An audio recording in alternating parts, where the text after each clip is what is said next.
ठीक है, 50 किलो आटा, 70 किलो चीनी, 25 चाय के पैकेट, 50 किलो चावल। ठीक है, हाँ मैं जा रहा हूँ।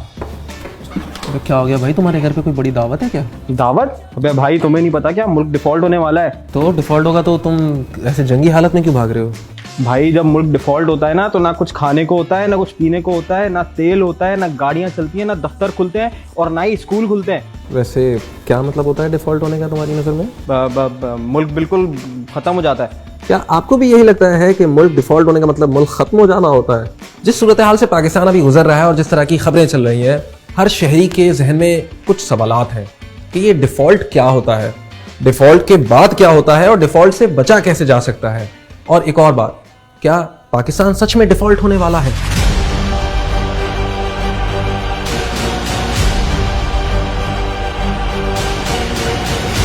अच्छा भाई, तो चलो तुम ही बता दो कि डिफॉल्ट होता क्या है, और अगर पाकिस्तान डिफॉल्ट कर जाता है तो क्या होगा? भाई किसी भी मुल्क को चलने के लिए पैसे चाहिए, ये तो तुम्हें पता है।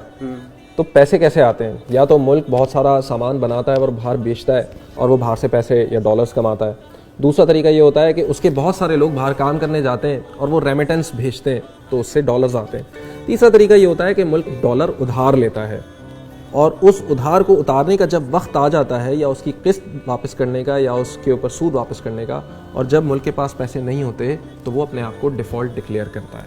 ये होता है डिफ़ॉल्ट। दूसरा सवाल तुम्हारा है कि अब डिफ़ॉल्ट कर गए तो क्या होगा? भाई तुम समोसे पकौड़े नहीं खा सकोगे। हैं? क्या मतलब? ये समोसे पकौड़े कहाँ से आ गए बीच में? भाई पाकिस्तान में खाने पकाने का मतलब एडिबल ऑयल इंपोर्ट होता है। पाकिस्तान में क्रूड ऑयल भी इंपोर्ट होता है, जो बाद में यहाँ की रिफाइनरी से कभी डीजल बनता है, कभी पेट्रोल बनता है और कभी दूसरे ईंधनों में तब्दील किया जाता है। इसी से बिजली भी बनती है। पाकिस्तान में गाड़ियों के इंजन भी इंपोर्ट किए जाते हैं और पाकिस्तान में बहुत सारी मशीनरी जिनसे हमारा मैन्युफैक्चरिंग और टेक्सटाइल सेक्टर चलता है, वो भी इंपोर्ट होते हैं। तो अगर पाकिस्तान डिफ़ॉल्ट कर जाता है, उस सूरत में उसको कोई बाहर का मुल्क कोई सामान इंपोर्ट करने की इजाज़त नहीं देगा, मतलब लेटर ऑफ क्रेडिट उसको नहीं देगा।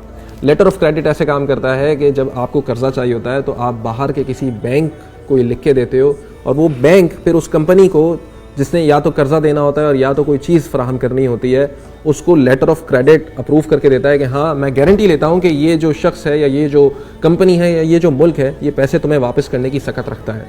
लेकिन डिफ़ॉल्ट हो जाने के बाद हमें ये लेटर ऑफ क्रेडिट नहीं मिलता। तो हाँ, इसका वर्स्ट केस सिनेरियो ये है कि बहुत सारी जॉब्स चली जाएंगी, और अगर हम क्रॉप बनाते भी हैं, मतलब हमारा एग्रीकल्चर सेक्टर स्ट्रांग भी है, तो उसकी ट्रांसपोर्टेशन के लिए हमारे पास गाड़ियाँ भी नहीं होंगी। तो पाकिस्तान यहाँ तक पहुँचा कैसे? भाई अपनी आज़ादी से लेकर आज तक पाकिस्तान की माशी सूरत हाल कभी भी मुस्तहकम नहीं रही। इसकी कुछ वजूहात तो बाहर की मतलब एक्सटर्नल हैं, लेकिन इंटरनल भी बहुत सारी वजूहात हैं। मिसाल के तौर पर पाकिस्तान की जितनी आमदन है, मतलब अगर $100 आमदन है तो पाकिस्तान का ख़र्चा $220 है। तो हर साल अगर पाकिस्तान $100 कमाता है तो $220 खर्च करता है, मतलब वो $120 के खसारे में है। अब ये खसारा कैसे पूरा होगा? क्योंकि पाकिस्तान के पास तो ना मैन्युफैक्चरिंग सेक्टर इतना स्ट्रॉन्ग है कि एक्सपोर्ट्स बहुत ज़्यादा हो, ना पाकिस्तान इतनी ज़्यादा सर्विसेज बाहर देता है कि वो अपने डॉलर हासिल कर ले, ना पाकिस्तान के इतने सारे लोग बाहर से रेमिटेंसेस भेज रहे हैं कि वो खसारा पूरा कर दें। तो ये जो $120 का खसारा पूरा करना होता है पाकिस्तान को, उसके लिए उसको चाहिए होते हैं लोन्स। वो लोन्स कभी हासिल करता है दूसरे ममालिक से, कभी हासिल करता है बॉन्ड्स के ज़रिए, मतलब वो बॉन्ड्स मार्केट में फेंकता है और लोग वो ख़रीदते हैं, तो पाकिस्तान के पास डॉलर्स में पैसे आते हैं। तो जब मुल्क उस नहज पे पहुंच जाता है कि उसके पास पुराने कर्जे उतारने के लिए पैसे या डॉलर्स नहीं होते और कोई दूसरी कंट्री या दूसरा इदारा उसको डॉलर्स नहीं दे रहा होता उधार में, तो वो बिलाखिर पहुंचता है IMF मतलब इंटरनेशनल मॉनेटरी फ़ंड के पास, और वो फिर उस मुल्क को डिफ़ॉल्ट होने से बचाता है। लेकिन पाकिस्तान की तारीख़ इतनी ख़तरनाक रही है कि वो गुज़िश्ता करीब 65 सालों में 22 मरतबा IMF के पास जा चुका है। तो भाई हम एक काम करते हैं, हम नोट छापते हैं और इतने नोट छापते हैं कि IMF का लोन चुका देते हैं। जिम्बाब्वे ने भी यही गलती की थी, फिर पता है उनका अंजाम क्या हुआ? क्या?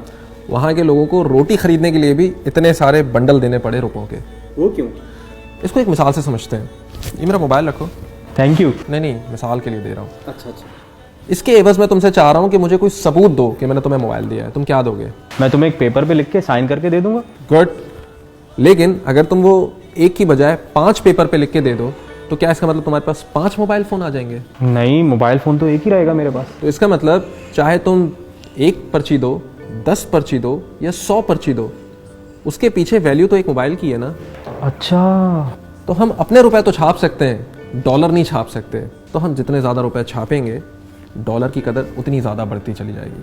तो अगर आज $1 के मुकाबले हमारा पैसा 220 रुपये है, ज़्यादा पैसे छापने से हो सकता है वो 300, 400, 500 रुपये हो जाए, क्योंकि हमारे पास उसके पीछे बैकअप करने के लिए कोई वैल्यू नहीं है। तो यार अगर पाकिस्तान डिफॉल्ट कर जाता है तो फिर क्या होगा? मतलब हम रिकवर कर पाएंगे क्या? पाकिस्तान कोई पहली कंट्री नहीं होगी जो हाकिम बदहन डिफ़ॉल्ट कर जाएगी। आज से पहले करीब 100 से ज़ायद कंट्रीज़ डिफ़ॉल्ट कर चुकी हैं। और फिर ये होता है कि IMF बीच में पड़ता है या दूसरे ममालिक बीच में पड़ते हैं, वहाँ पे ह्यूमैनिटेरियन एड के नाम पे या मुल्क की रिकवरी के नाम पे उनको कुछ शराइत पेश करते हैं और उनको खाने पीने की एसेंशियल आइटम्स देते हैं, और साथ में ये उनसे वादा लेते हैं कि आज के बाद वो अपनी चीज़ें रिफॉर्म करेंगे, अपनी पॉलिसीज़ बदलेंगे, और अगर उनको कोई उधार मिलेगा तो उसके बदले उनको ज़्यादा इंटरेस्ट रेट्स देने।